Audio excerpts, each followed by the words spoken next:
Saya mau cerita. Ada dua orang sahabat yang tinggal di sebuah desa kecil di Italia. Sebut saja nama mereka adalah Pablo dan Bruno. Mereka adalah anak muda yang memiliki impian yang tinggi. Mereka sering berkhayal bagaimana kalau suatu hari nanti mereka menjadi orang terkaya di desanya. Keduanya merupakan orang yang sangat ambisius. Yang mereka perlukan adalah sebuah kesempatan. Pada suatu hari, kesempatan itu pun datang. Kepala desa memutuskan untuk mempekerjakan kedua anak ini untuk membawa air dari sungai ke sebuah penampungan air di tengah desa. Keduanya masing-masing membawa 2 buah ember dan segera menuju ke sungai. Menjelang sore, keduanya telah mengisi penampungan air sampai penuh.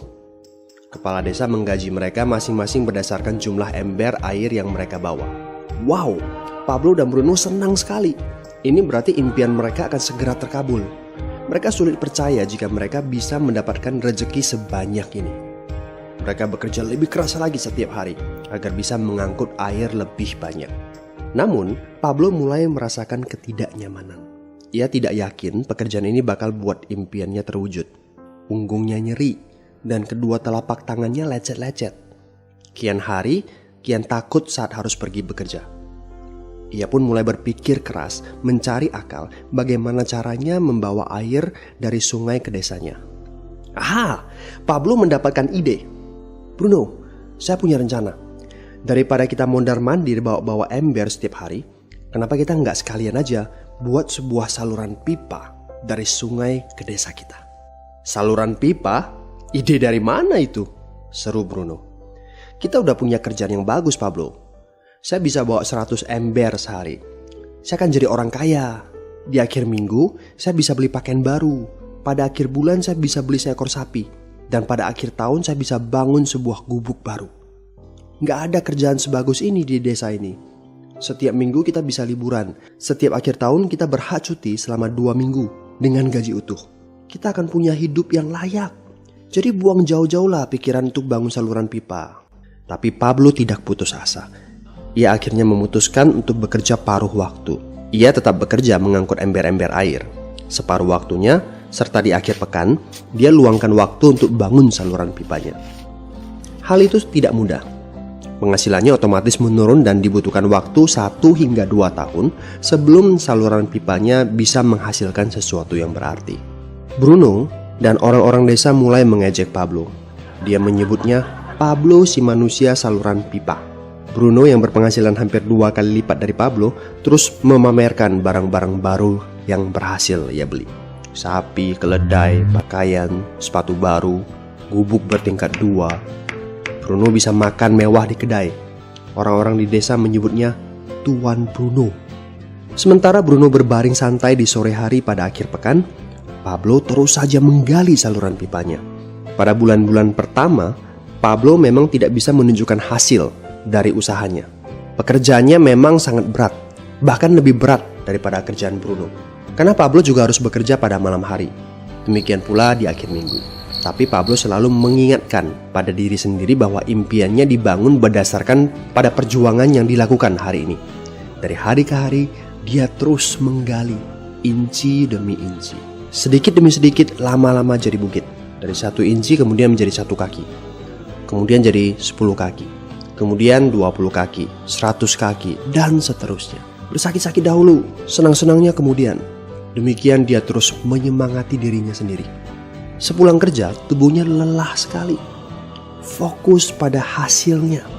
Kata-kata itu terus ia ulangi dalam hati setiap hari saat dia pergi tidur. Sementara dari bar di desa itu terdengar gelak tawa mengiringinya ke alam mimpi. Ayo, fokus pada hasil akhir. Hari berganti bulan, saluran pipanya sudah setengah jadi.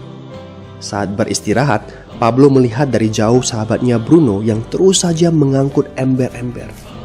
Bahu Bruno tampak semakin lama semakin membungkuk. Dia menyeringai kesakitan.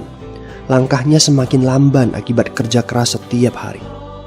Dia semakin jarang bersantai-santai di tempat tidur gantungnya. Dia lebih sering terlihat di bar, duduk dengan wajah letih dan murung. Saat pengunjung bar melihat Bruno, mereka saling berbisik. Hei, ini dia Bruno si manusia ember. Dia lebih suka duduk sendiri di sudut yang gelap ditemani botol-botol kosong di sekelilingnya. Akhirnya, saat bahagia Pablo pun tiba. Saluran pipanya sudah rampung.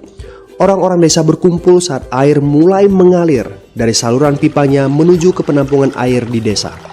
Sekarang, desa ini sudah bisa mendapatkan pasokan air bersih secara tetap.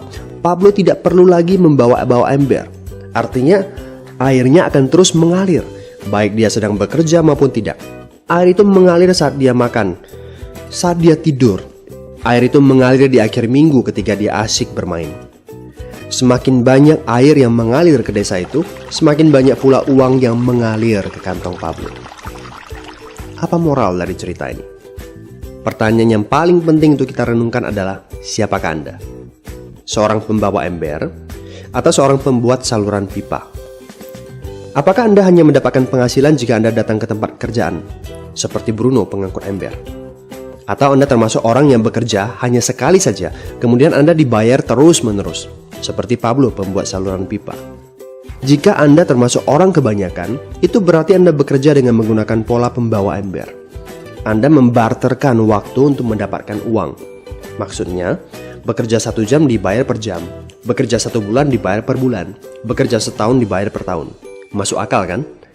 Masalahnya, dengan sistem pembawa ember, masuknya uang akan berhenti saat kita berhenti bawa ember. Artinya pendapatan kita hanya sementara alias tidak langgeng.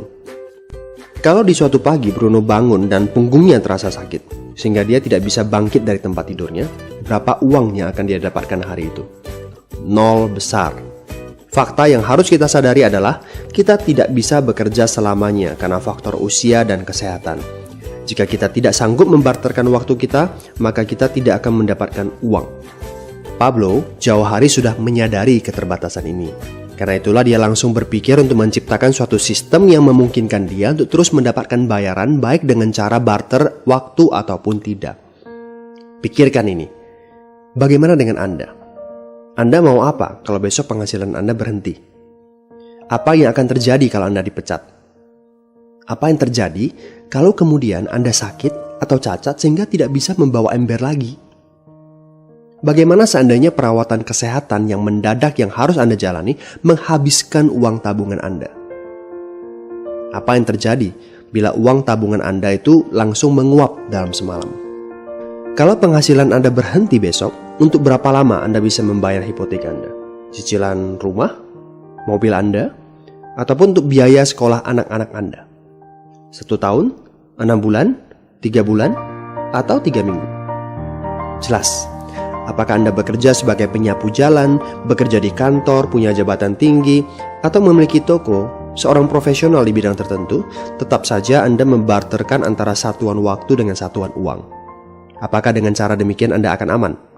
Satu-satunya jalan untuk menciptakan keamanan yang sesungguhnya adalah seperti yang dilakukan oleh Pablo, yaitu membangun saluran pipa saat Anda masih bekerja sebagai pembawa ember.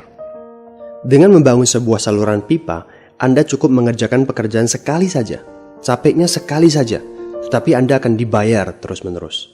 Saluran pipa ini akan memberikan Anda penghasilan walaupun Anda sedang tidur ataupun Anda sedang main. Penghasilan ini juga akan terus Anda peroleh setelah Anda pensiun, pada saat Anda sedang sakit ataupun cacat sehingga tidak bisa bekerja, dan juga dalam situasi darurat. Inilah yang disebut sebagai penghasilan pasif. Anda tahu, saat ini kami sedang membangun saluran pipa yang akan memberikan penghasilan pasif. Mau tahu caranya? Hubungi teman yang meminta Anda untuk menonton video ini. Dia punya akses untuk informasi yang Anda butuhkan. Mintalah video lanjutannya, atau jika memungkinkan, bertemu langsung dengan teman Anda.